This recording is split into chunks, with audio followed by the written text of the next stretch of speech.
We're talking about game design. There's three other things you should keep in mind. And that's your marketing guy. Like him, love him, or hate him, it doesn't matter. He's there to help you and you're there to make money, right? If you want to explain a gameplay term to him, I look at it like this, right?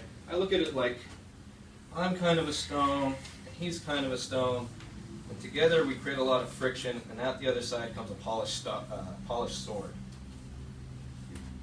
Kind of a loose-based description, but I want him to kind of push and say, Bud, we need this feature for marketing. Bud, we need this for marketing. We're going to get more players if we have this.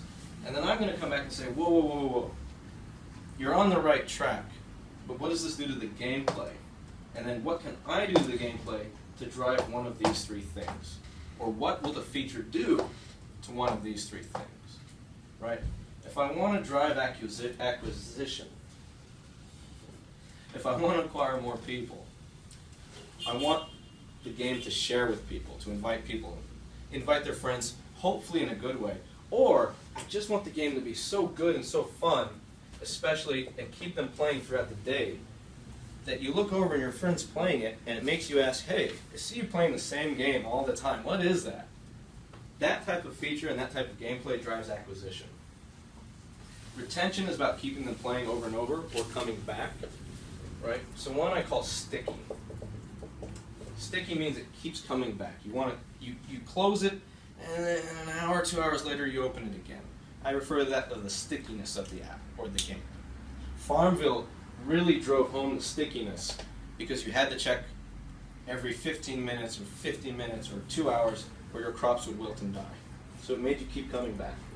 But retention also means the gameplay length, right? There's more retention if somebody plays the game for 2 hours a day versus 5 minutes a time. So you usually do that in sessions. If you get your session length too high though, it's hard to get them to be sticky. They just don't have enough time in the day, right? League of Legends, I love League of Legends, but it's an hour long, right? So how many times can I play an hour? But if something has a session time of 5 minutes, it's pretty easy to get me to check my phone and keep coming back to it, because it's only 5 minutes. But what really matters, oh, we didn't talk about that. Oh my gosh. So there's one thing that's in every top 200 paid game in the iPhone store, iPad, iOS. One thing that always matters. Only connection thing I can find.